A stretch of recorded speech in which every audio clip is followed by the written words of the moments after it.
Tout d'abord, merci infiniment à Kenpo. Merci d'avoir fait un si long voyage depuis la Chine jusqu'ici. Grâce à vous, nous avons tous l'occasion d'écouter votre conférence. Merci beaucoup. Je viens de Hong Kong. Sous l'influence de ma mère, j'étudie le bouddhisme tibétain depuis mon enfance. Cela fait déjà plus de 20 ans. Mon étude du bouddhisme tibétain n'a pas de but particulier. Elle vient d'un profond désir intérieur. J'ai toujours recherché la paix intérieure. Ma question est donc la suivante. J'aimerais savoir si l'on souhaite accomplir une percée dans sa pratique ou plutôt faire progresser sa pratique, que faut-il faire et comment s'y prendre? Telle est ma question. Merci. Du point de vue de la pratique dans le Mahayana, il ne s'agit pas seulement de pratiquer pour soi. Dans tout ce que nous faisons au quotidien, il faut penser à faire en sorte que tous les êtres obtiennent véritablement le bienfait temporaire et le bonheur ultime. Cette pensée doit être cultivée régulièrement dans notre esprit. Si l'on parvient aussi à le faire concrètement, alors notre état d'esprit, progressivement, deviendra différent d'avant et sera empli de joie. Pourquoi? Parce que notre souffrance provient principalement de l'attachement à nos propres intérêts. Cela diffère un peu du point de vue occidental, mais en réalité, la source de toute souffrance réside dans l'attachement au moi. C'est pourquoi, si l'on cultive de façon répétée l'esprit altruiste, cela aura un effet très bénéfique sur la pratique.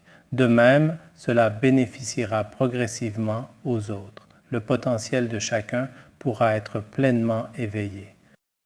Pour la suite, merci de poser vos questions de manière plus concise. Je répondrai aussi brièvement. Beaucoup d'entre nous souhaitent poser des questions, mais le temps est un peu limité. Si vous avez une question, levez la main et j'y répondrai. Ma question est la suivante. Au début de votre conférence, vous avez évoqué le développement des technologies modernes et leur importance, mais en même temps, des milliers d'étudiants suivent votre enseignement du bouddhisme tibétain. Pourquoi acceptent-ils de mettre la technologie moderne de côté pour étudier le bouddhisme tibétain? On ne peut pas dire que nous n'étudions pas du tout la science. En fait, nous l'étudions aussi. Par exemple, dans notre monastère actuellement, tout le monde apprend à utiliser l'ordinateur. Moi aussi, j'utilise la technologie. Mes enseignements sont même retransmis en direct. De même, Facebook et Twitter, j'apprends aussi à utiliser le téléphone, entre autres. Cependant, la science seule ne peut pas résoudre tous les problèmes de l'humanité, car plus la science moderne se développe, plus le confort matériel augmente, mais l'esprit, lui, devient de plus en plus confus. C'est justement dans ces moments-là que, grâce au Dharma, les gens trouvent la joie intérieure. Tel est mon point de vue. Merci beaucoup. Je suis un doctorant venu de Chine.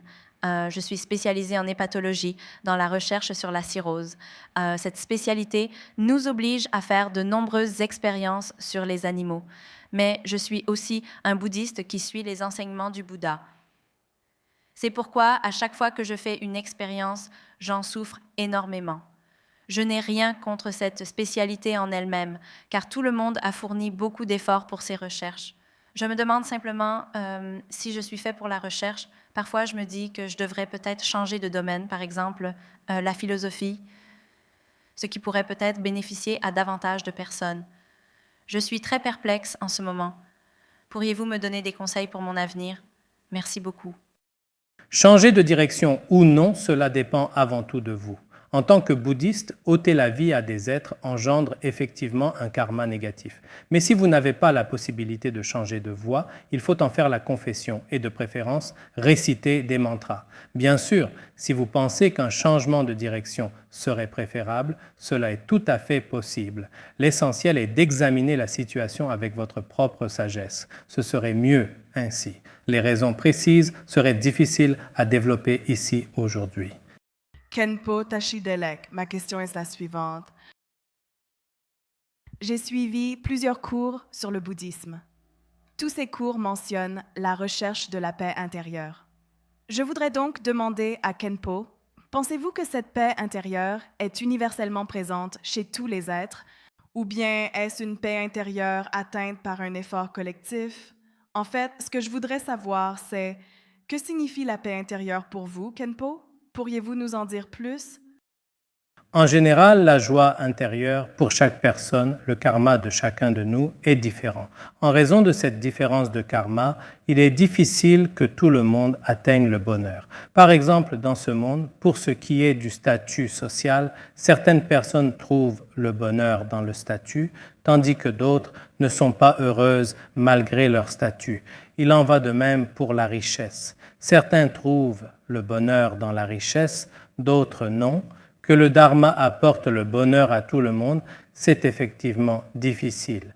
Mais pour la majorité des gens, par exemple en Chine aujourd'hui, beaucoup de jeunes vivent sous pression. Certaines personnes extrêmement occupées par leur travail, avant d'avoir étudié le dharma, souffraient énormément intérieurement.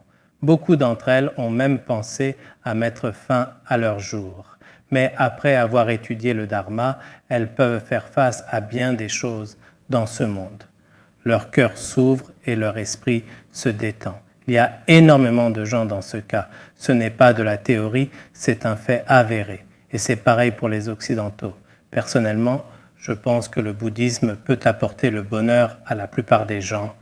Ma question est la suivante. Lorsque nous prenons soin de personnes qui souffrent, comment ne pas se laisser affecter par leur souffrance? Car parfois, nous ressentons du stress et nous avons le moral bas. Existe-t-il un moyen d'éviter cette situation? Ou plutôt, comment y faire face?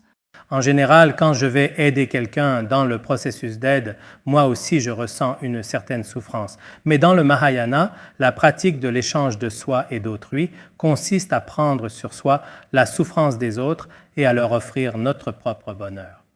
Si l'on est capable de prendre sur soi la souffrance d'autrui, non seulement on ne souffre pas soi-même, mais la souffrance de l'autre diminue également. Leur souffrance peut même disparaître entièrement. Seule une personne habitée par une grande compassion au quotidien peut ressentir de la souffrance en éprouvant de la compassion pour autrui. Autrement, lorsque l'on aide les autres, la souffrance que l'on engendre soi-même est, je crois, très faible. Je ne sais pas si cette réponse vous convient. Quand j'aide les autres, j'en retire moi-même beaucoup de joie. Par exemple, quand je finance les études d'élèves qui n'en ont pas les moyens, ils sont vraiment heureux et moi aussi je suis heureux comme si c'était moi qui avais reçu cet argent. Permettez-moi de donner un exemple. Lorsque l'on s'occupe de ses parents, par exemple en ce moment, je m'occupe de mon père. Il est gravement malade et n'a pas le moral. Alors moi aussi, je me sens très mal. Je fais de mon mieux pour prendre soin de lui, pour qu'il se sente mieux, mais son état ne s'améliore pas. Quand une personne proche souffre de maladie, moi aussi je souffre. Lorsque l'on s'occupe d'un proche malade, je crois que beaucoup de gens ont cette expérience. Donc, quand je prends soin de lui, je n'arrive pas à être heureux, je suis toujours abattu. Chacun de nous est confronté à la naissance, la vieillesse, la maladie et la mort. Face à ces souffrances, comment dire, pour un bon pratiquant, la souffrance peut être transformée en pratique. Elle est aussi de la nature de l'éveil. De telles pratiques existent dans le dharma. Par ailleurs, du point de vue du dharma, la maladie, le vieillissement et le décès de nos parents font partie des lois du samsara. Il ne faut pas trop s'en attrister. Le plus important est de prendre soin d'eux. Si l'on s'occupe bien d'eux, notre propre souffrance finira par s'apaiser. Si l'on ne s'en occupe pas et que l'on ne fait que souffrir soi-même, cela n'aidera personne, je pense. 2 personnes vont poser leurs questions ensemble. Je répondrai aux 2 en même temps.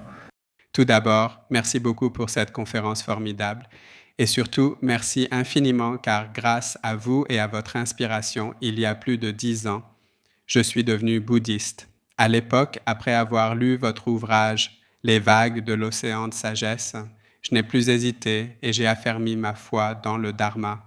Pour cela, je vous suis vraiment très reconnaissant. Je suis bouddhiste et aussi chercheur.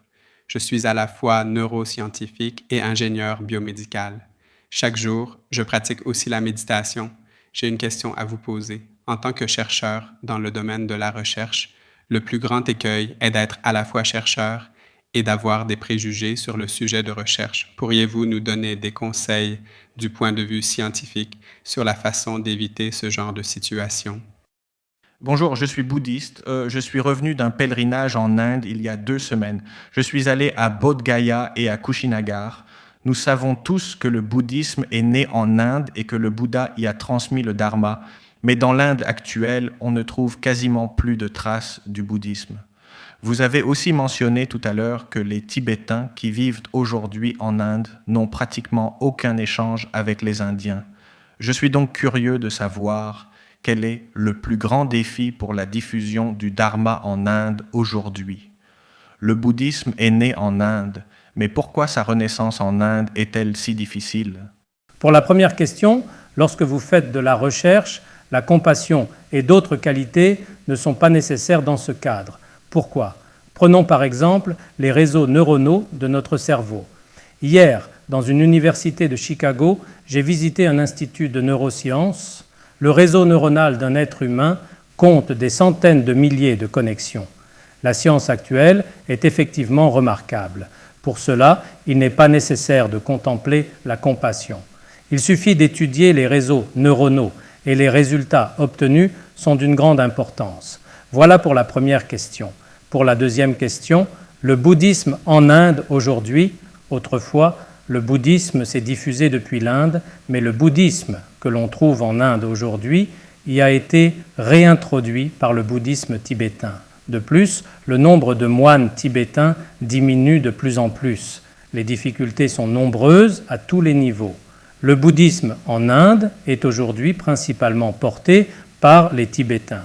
Il y a aussi le bouddhisme du Sri Lanka et le bouddhisme Mahayana chinois, c'est-à-dire le bouddhisme de la tradition du Nord. C'est pourquoi, à l'avenir, le bouddhisme tibétain, celui du Nord et celui du Sud, bien qu'il reste très peu du bouddhisme originel de l'Inde, je suis convaincu qu'il refleurira. Tout d'abord, merci à Khenpo d'avoir répondu à ma question. En fait, vous y avez déjà presque entièrement répondu, car la jeune femme et l'autre personne dans le public ont aussi mentionné que lorsque nous prenons soin de quelqu'un, comment ne pas être affecté par sa souffrance. Mon métier consiste justement à travailler avec le corps humain. Je suis kinésithérapeute. J'ai constaté que c'est un problème permanent. Certains pensent que la kinésithérapie ne concerne que le corps. En réalité, d'après mes longues années d'expérience, c'est davantage un soin de l'âme que du corps. Si nous ne sommes pas suffisamment vigilants et lucides, parfois on a l'impression d'absorber la souffrance de l'autre. Je n'aime pas ce terme, mais c'est le seul qui exprime ma pensée. Parfois même, on croit avoir bien ajusté son état d'esprit, mais finalement, par exemple, en début de semaine, on arrive à s'ajuster assez facilement. Mais après une semaine bien chargée, on se sent épuisé, corps et âme. Il faut être comme un athlète, plein d'énergie, non seulement physiquement, mais surtout mentalement. Je pense que ceux qui travaillent dans les soins et la kinésithérapie et tous les professionnels de ce secteur vivent des expériences similaires. Cela semble n'être que du contact physique, mais c'est surtout spirituel. Et le corps lui-même, bien sûr, est aussi influencé et transformé par l'esprit. C'est donc une question assez délicate. Je m'estime très chanceux d'avoir pu suivre certains maîtres, certains rinpochés dans la pratique. Ce qui est extraordinaire, c'est que la transformation intérieure apporte des changements au corps physique. Comment dire, par exemple, quand je m'occupe de mes patients, c'est très bien, très intéressant. Pour ceux d'entre nous qui exercent ce métier depuis longtemps, c'est aussi une pratique continue. Je ne sais pas si Khenpo aurait d'autres suggestions ou si ce que j'ai dit pourrait éclairer certaines des interrogations précédentes. Merci beaucoup. La kinésithérapie fait aussi partie du travail des soignants. Pour nous, bouddhistes du Mahayana, les médecins et les soignants dans ce monde apportent une aide considérable à de nombreux êtres. Que vous soyez bouddhiste ou non, il y a ici aujourd'hui des personnes de professions diverses. Est-ce la dernière question d'aujourd'hui? S'il y a des personnes de professions diverses, quel que soit le métier que l'on exerce, pouvoir aider les autres, c'est ce qu'il y a de mieux. Si l'on n'a pas la capacité ni les conditions pour aider autrui, le plus important est de ne pas leur nuire. Ce que le Mahayana appelle le Dharma, c'est ce qui aide les autres. Ce qui nuit aux autres n'est pas le Dharma. Si c'est véritablement le Dharma, même le simple fait de masser quelqu'un, si l'intention est pure, c'est très bien. De même, dans tout travail que nous faisons, aider les autres est le plus important. En général, le point de vue occidental est centré sur le « moi ». Cela diffère quelque peu de notre approche, mais c'est aussi nécessaire. Si l'on ne prend même pas soin de soi, aider les autres devient d'autant plus impossible.